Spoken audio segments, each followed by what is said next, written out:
Eh bien le bonjour, ici Django, bienvenue dans cette nouvelle vidéo. On va parler aujourd'hui d'un jeu que j'attends beaucoup, qui est censé bientôt sortir. C'est Skull and Bones. Alors ça va peut-être surprendre des gens, parce qu'il y en a beaucoup qui s'en branlent en fait de ce jeu, il y en a beaucoup qui en ont rien à foutre. Mais moi perso je l'attends grave depuis l'annonce en 2017. Et à chaque fois je suis rempli d'un seum complètement énorme. À chaque fois qu'il y a une annonce d'un report, hein, ou qu'il y a toujours un truc qui se passe mal avec le studio, enfin... Franchement, c'est un jeu que j'adore. C'est une boîte que j'adore, Ubisoft. Et à chaque fois, ça me saoule, quoi. Bon, bref. Skull and Bones, nouvelle tempête. Le jeu prend l'eau.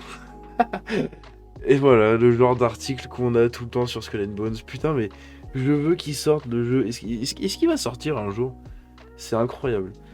Outre Assassin's Creed, s'il y a bien un jeu qui est attendu chez Ubisoft, c'est Skull and Bones. Malgré tout, rien ne semble aller pour le titre de l'éditeur francophone.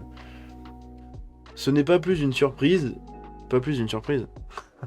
C'est un article de Gameblog, hein, donc attention. Mais hélas, l'éditeur francophone Ubisoft traverse une mauvaise passe. À tel point que l'entreprise se retrouve dans le besoin de licencier et de revoir ses objectifs avec Assassin's Creed. On l'a vu, hein, ils font un putain de all-in sur Assassin's Creed. Il y en a qui disaient que ça allait devenir, pardon, la Assassin's Creed Company, hein. Je crois que c'est vraiment ça, hein. Au milieu de tout ça, on retrouve toujours Skull and Bones, quasi arlésienne, qui a beaucoup de mal à vouloir sortir et qui semble aussi avoir eu du mal à convaincre en interne. Preuve en est de ce nouveau rebondissement. Je découvre l'article en même temps que vous, j'ai peur. Skull and Bones, encore du retard. Oh non, c'est bon, arrêtez un moment. En janvier, Ubisoft a retardé son jeu de piraterie Skull and Bones au début de son exercice fiscal. Son exercice, c'est un exercice, il n'y a pas de E à fiscal, bon, bref. 2023-2024, qui s'étend donc du 1er avril 2023 au 31 mars 2024.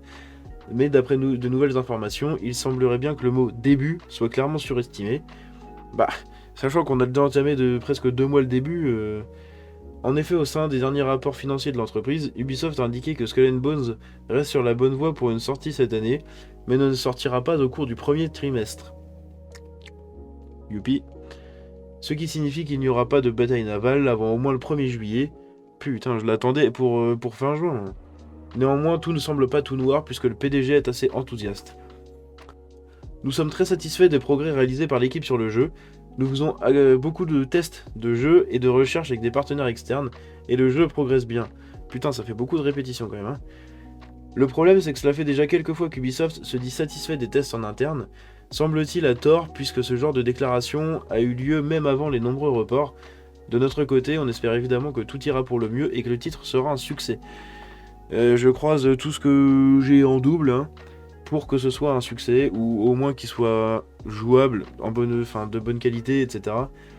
Mais j'ai quand même peur, hein, parce qu'on sait très bien ce que ça fait, des développements chaotiques comme ça fait des merdes. C'est ce qui s'est passé à chaque fois pour tous les jeux qui ont été développés comme ça.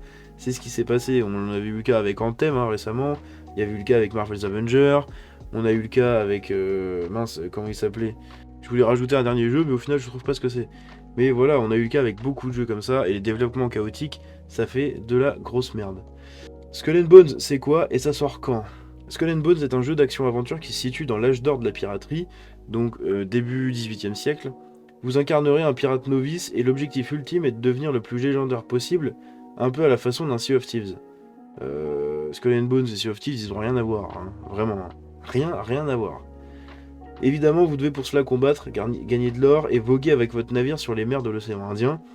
Les mécanismes sont encore un peu flous, les mécaniques, pardon, sont encore un peu floues avec les nombreux changements de direction depuis 2 ans, mais les phases à pied devraient être peu nombreuses, et le titre devrait vraiment se concentrer sur la partie navale. Mettez des virgules bordel dans vos articles, hein. Aussi bien dans l'exploration que dans le combat. Pour le moment, le jeu est prévu entre maintenant et décembre 2023. Yes, c'est plus une fourchette, c'est une fourche. Je suis vraiment déçu parce que ce jeu-là, je l'attends grave et j'ai pas beaucoup d'espoir, mais j'ai quand même un espoir que ce soit un bon jeu, qu'il soit fun. Je veux pas que ce soit le jeu de l'année, ça le sera jamais, ça c'est sûr. Mais je veux au moins qu'il soit fun, je veux pouvoir m'éclater dessus. J'ai pas envie de me lancer dessus et que ce soit une purge comme Anthem, une purge comme Marvel's Avengers. Enfin, c'est bon quoi, à un moment, là Ubisoft va falloir le sortir votre jeu, hein. S'il est pas ouf, et ben tant pis, les gens se contenteront encore des patchs. Mais même pour vous et pour le studio parce que c'est un studio qui est à Singapour. Et même pour le studio, quoi, genre c'est bon, passez à autre chose là. Il est temps que ça sorte, quoi. Ça devient ridicule à force. Enfin voilà, c'est tout ce que j'avais pour aujourd'hui concernant Skull and Bones. J'espère que la vidéo vous a plu. Si c'est le cas, vous pouvez la liker et vous abonner. Vous pouvez me suivre sur Twitter. Tous les liens sont dans la description. Je vous dis à la prochaine. C'était Django. Ciao.